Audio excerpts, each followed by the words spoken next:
எல்லாருக்கும் வணக்கம். நான் உங்கள் டாக்டர் ஜலஜா ரமேஷ், சிறப்பு சக்கரவாதி நிபுணர் மற்றும் பெண்கள் நல மருத்துவர் மற்றும் pregnancy diabetic specialist. Happy mother's day to all.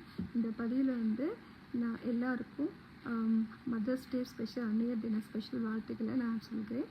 இது மட்டும் இல்லை, இன்றைக்கி நம்ம ஒரு முக்கியமான டாபிக் பற்றி பேச போகிறோம், அதாவது மதர் ஹெல்த் பற்றி.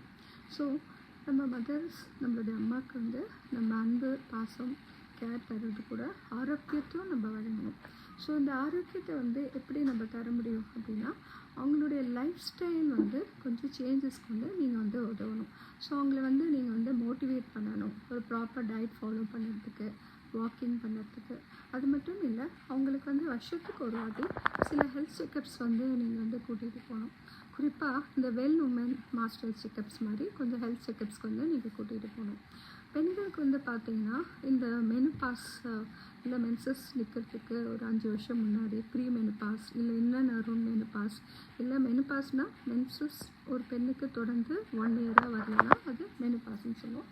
இந்தியாவில் பார்த்தீங்கன்னா சராசரி 50 வயசில் மெனுபாஸ் ஆகுது. ஸோ இந்த காலகட்டத்தில் இருக்கிற பெண்களுக்கு பார்த்தீங்கன்னா ஹார்ட் அட்டாக் வர ரிஸ்க் ரொம்ப அதிகம். ஒரு ஆணை விட பெண்ணுக்கு வர ரிஸ்க் அதிகம். ஸோ நாமளாக இந்தியாவில் பரவலான ஒரு கருத்து என்ன இருக்குன்னா, ஹார்ட் அட்டாக்னாலே அது ஆண்களுக்கு தான், பெண்களுக்கு இல்லைன்னு அப்படி இருக்குது. அது நிஜம் இல்லை. பெண்களுக்கும் ஹார்ட் அட்டாக் வரும். குறிப்பாக டயபெட்டிஸ் இருக்கிற பெண்களுக்கு ஆண்களோட அதிக வாய்ப்பு, ஹார்ட் அட்டாக் வர வாய்ப்பு அதிகம். அண்ட் ஓவர் வெயிட் இருக்கிற பெண்களுக்கு இன்ஃப்ளமேஷன் அதிகம் இருக்கிறனால அவங்களுக்கு ஹார்ட் அட்டாக் வர வாய்ப்பு உண்டு. மெனுபாஸ் இல்லை ப்ரீ மெனுபாஸ் இல்லை போஸ்ட் மெனுபாஸில் இருக்கிற விமனுக்கு ஈஸ்ட்ரோஜன் சப்போர்ட், அந்த ஹார்மோன் சப்போர்ட் இல்லாதனாலே அவங்களுக்கு ஹார்ட் அட்டாக் வர வாய்ப்பு உண்டு. பெண்களுக்கு வர ஹார்ட் அட்டாக் ஆண்கள் வர்றதோட டிஃப்ரெண்ட்டாக இருக்கும். நம்ம ஹார்ட் அட்டாக்னாலே பொதுவாகவே கேள்விப்பட்டது, சினிமாலெல்லாம் பார்க்குறது நெஞ்சு வலி வரும், வேர்த்து போகும், அந்த மாதிரி. பட் நீங்கள் நல்லா புரிஞ்சுக்கணும், பெண்களுக்கு அந்த typical heart attack, chest pain அந்த மாதிரி வரணும்னு அவசியம் இல்லை. அந்த மாதிரி வரும். அது இல்லாமல் சம்டைம்ஸ் அதிக சோர்வு, லைக் ஜா பெயின் சொல்லுவாங்க, அல்லது கொமட்டல், அதாவது நாசியா, வாமிட்டிங், அந்த மாதிரி கூட ஒரு கேஸ்ட்ரிக் ப்ராப்ளம் மாதிரி கூட பெண்களுக்கு வர ஹார்ட் அட்டாக் மிமிக்ரி பண்ணலாம். ஸோ இந்த சிம்டம்ஸ் தொடர்ந்து இருக்கின்ற பட்சத்தில் நீங்கள் அவங்களுக்கு ஒரு இசிஜி எடுத்து பார்க்குறது தான் நல்லது.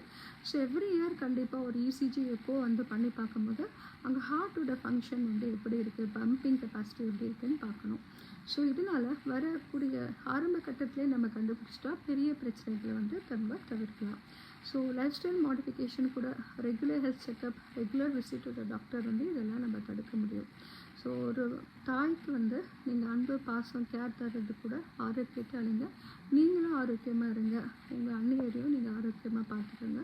வாழ்க்கை வளமுடன். என்றும் உங்கள் அன்புடன் டாக்டர் ஜலஜா ரமேஷ்.